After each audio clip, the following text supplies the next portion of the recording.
The year is 1348. A merchant ship drifts into the harbor of Messina, Sicily. No one comes to tie the ropes. No one calls from the deck. The dockworkers who climb aboard find the crew slumped over barrels and coiled lines, their skin mottled black, their breath already gone.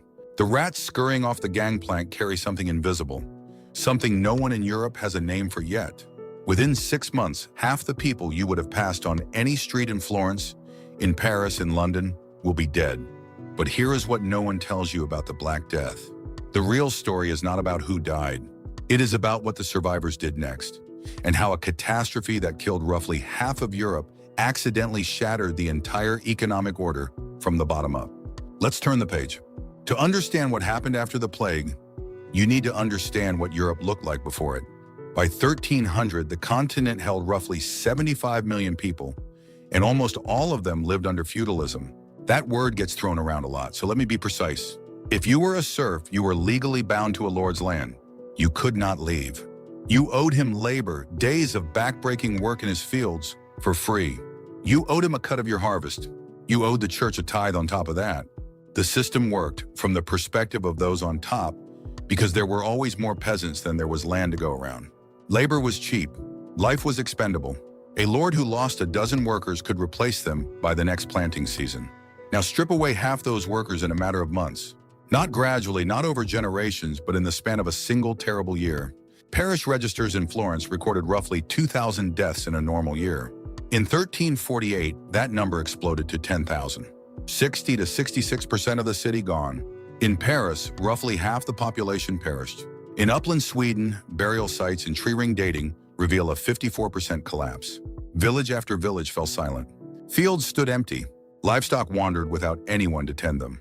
The obvious assumption is that survivors were plunged into deeper misery. More death, more chaos, more suffering. And that assumption is wrong. Because what happened next was one of the most dramatic economic reversals in human history. Think of it this way. For centuries, the feudal equation had been simple. Too many workers, not enough land. Landlords held all the leverage. But the plague flipped that equation overnight. Suddenly, there was too much land and not enough workers. And the surviving peasants, those weathered, calloused hands that had never held a single card in any negotiation, realized something extraordinary. They were now the scarcest resource in Europe. In southern England, a day laborer earned about 2 pence before the plague. By 1360, that same worker commanded 5 pence a day. That is a 150% increase in barely 15 years. In Tuscany, rural wage data from tax records show daily pay leaping from 10 soldi to 25 soldi, again a 150% jump.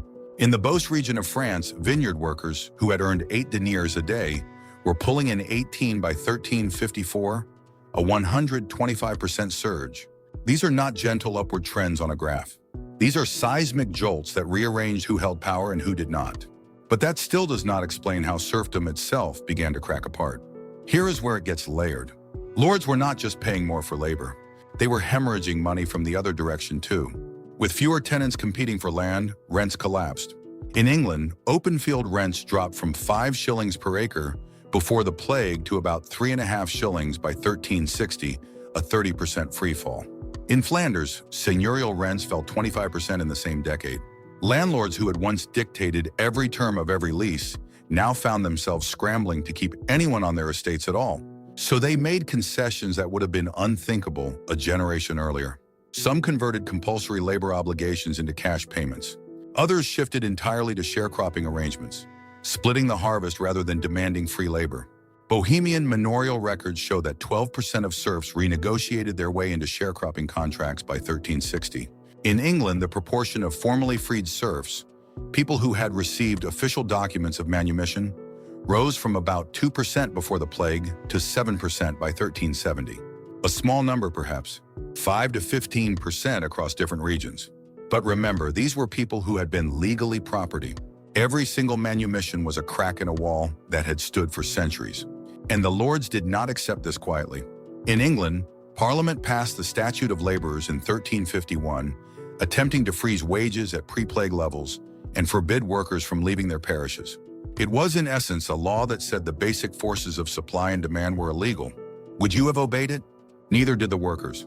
The statute became one of the most widely ignored laws in English history. Peasants simply moved to estates that offered better terms, and there was nothing any landlord could do about it because the landlord down the road was just as desperate for hands. Now picture this. While the countryside was being remade by this quiet revolution in bargaining power, something equally dramatic was unfolding behind city walls. Urban centers had been devastated by the plague, many losing half their populations or more. But cities recovered in a way that rural manors could not, because cities could offer something irresistible to displaced and newly mobile peasants: freedom. In medieval law, a serf who lived in a chartered town for a year and a day was legally free. As workers flooded toward urban centers, the cities themselves gained leverage.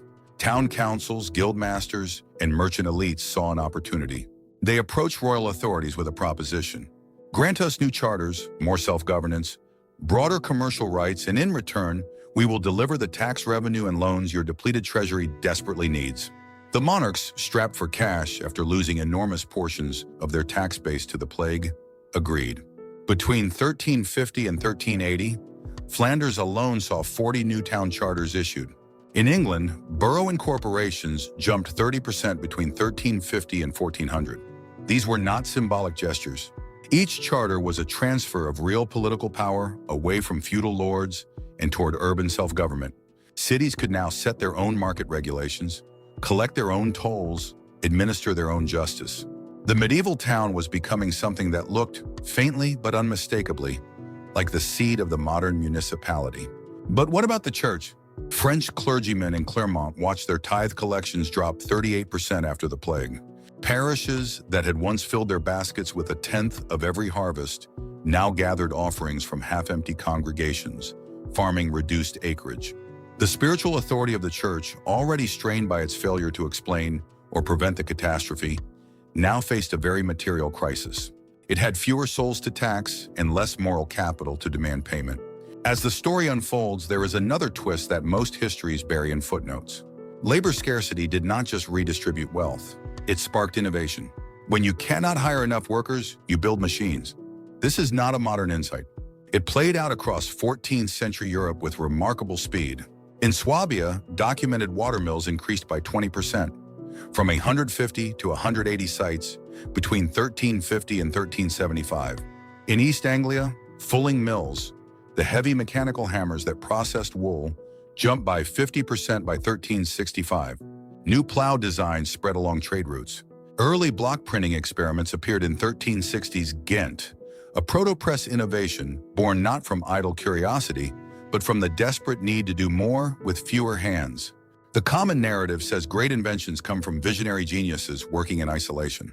And that narrative misses something crucial. Guild minute books from this period reveal a messier, more democratic reality. Peasant artisans collaborated with each other and sometimes with noble patrons.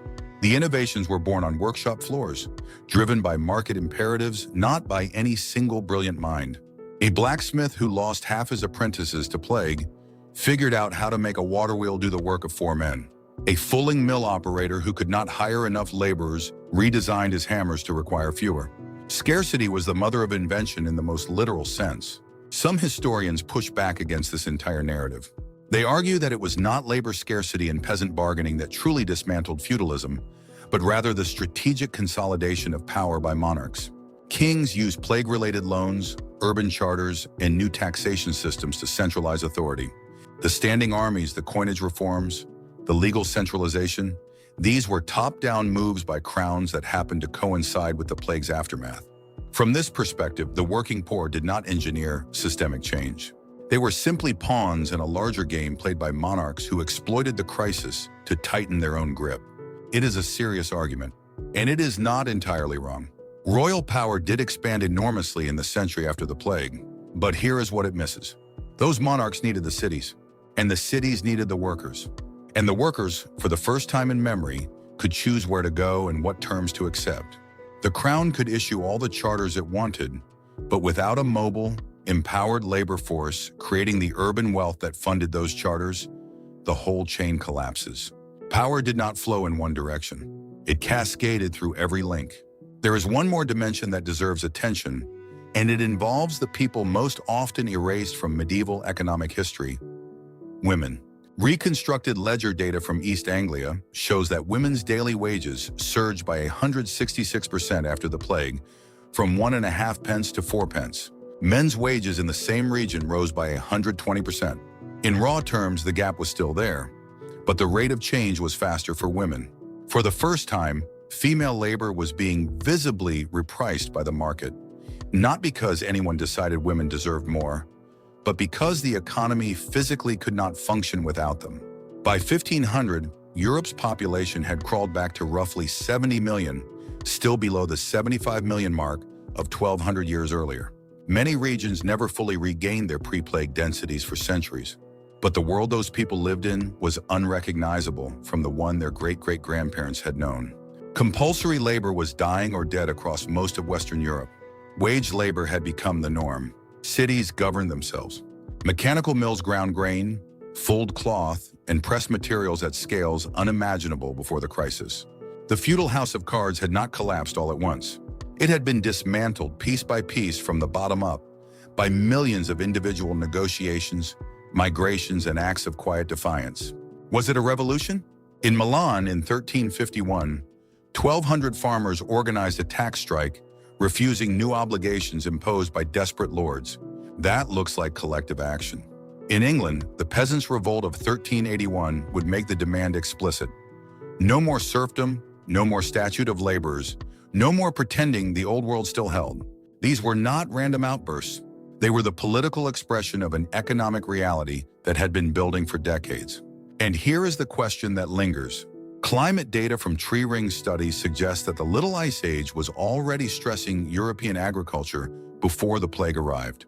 Famines had weakened populations. Harvests had shrunk. Was the Black Death a singular catastrophe? Or was it the final blow in a cascade of crises that the feudal system was already too rigid to survive? The answer is probably both. The plague did not create the cracks in feudalism, but it blew them wide open with a force that no gradual process could have matched. If this story gripped you, the next one cuts even deeper. How a single invention, the printing press, weaponized knowledge and toppled empires. You will want to hear that one. Subscribe so you do not miss it. A merchant ship drifts into harbor. The crew is dead. The rats scatter into the streets. And the survivors, the ones who bury the bodies and inherit the empty fields, stand up a little taller, because for the first time in centuries, someone needs them more than they need permission.